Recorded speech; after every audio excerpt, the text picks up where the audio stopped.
მოციქულებს.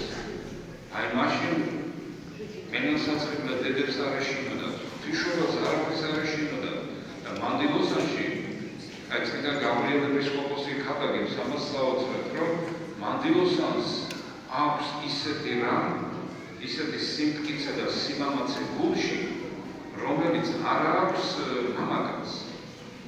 არ აქვს მამაკაცს. მამაკაცს ერთდროულად იმხელა ენერგიის გამომუშავება შეუძლია, რომ შეუძლია მთელი მოთხაროს.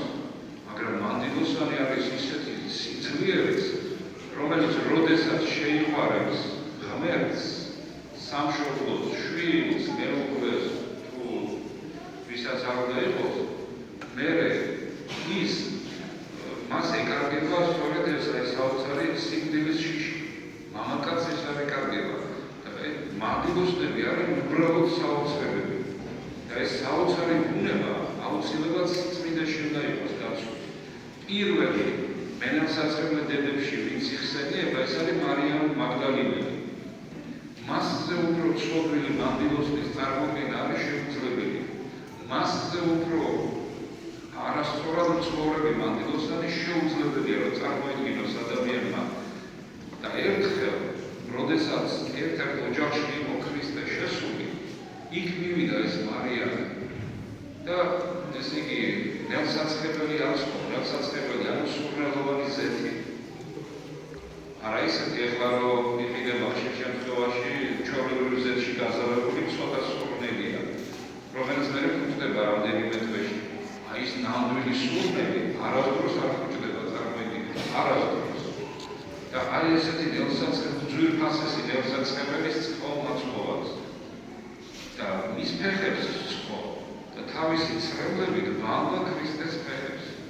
ახლა წარმოგიდგენთ როგორ უნდა გქონდეს მონანიებული შენი ცხოვრება, რომ იმდენი ცრემლი გდიოდეს, რომ ფეხი დავალო ქრისტეს.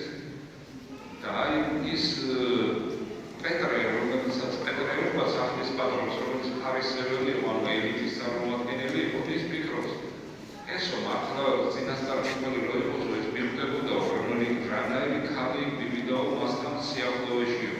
იმიტომ რომ ცნობილის შეხებაც კი არ შეიძლებოდა. იმიტომ რომ შეხება ძალიან დიდი მნიშვნელობა აქვს. შეხებით ინფორმაცია გადმოდის შენზე, მთელი ინფორმაცია. აი ამიტომ რომ წმინდანებს თავს აუცილებდნენ ხოლმე, ამიტომ არის რომ მაგალითად იერარქებს თავს აუცილებენ, იმიტომ რომ ის მისი სიწმინდე გადმოდის. მაგრამ თუ შეეხები ცნობილ ადამიანს, მისი უწმინდურობა გადმოვა შენზე. ამიტომ ერიდებოდნენ მასთან შეხებას ყოველთვის. და აი როდესაც ქრისტესთან მივიდა ეს ცნობილი გაუკუპმართებული მანდილოსანი, ეს პეტრე თავის თავში ფიქრობს, ესო რომ წინასწარმეტყველი იყო, მიხვდებოდა როგორი გიწი მანდილოსანი მივიდაო მასთან. და არ მისცემდა შეხების უფლებას.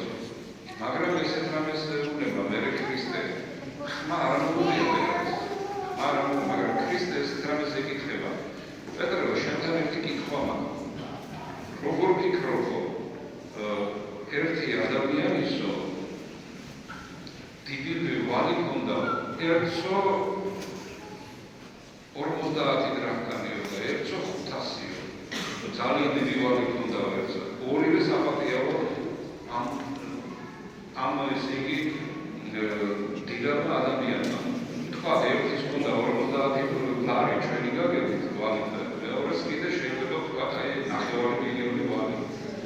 ორივე საპატია იმან. ვისი ვალის ჰქონდა. შენ მითხარიო, ვის უფრო შეუყვარდება ეს ადამიანი? ნუ რა თქმა უნდა, ვისაც უფრო მეტი აპატია. ეხლა 50 ლარი ისეთია, რომ გაპატიონ შეიძლება არც მიაქციო ყურადღება, შეიძლება ერთი წლის მერე დაგავიწყდეს. მაგრამ 9 მილიონს თუ ვინმე გაპატიებს ეს რაღაცა ძალიან შეგიყვარდება ეს ადამიანი და ასე არისო ამ მანდილოსნის სახელიო მთელ მსოფლიოში განეთქმებაო, იმიტომ რომ მან დიდად შეიყვარა ღმერთიო და რა დიდად შეიყვარო, დიდი ცნობების ეპატიაო. და წარმოიდგინეთ ეს მარიამ მაგდალინელი, მისი ხატი არის გამოგზავნებული, გახდა უდიდესი წმინდა ადამიანი, უდიდესი წმინდანი.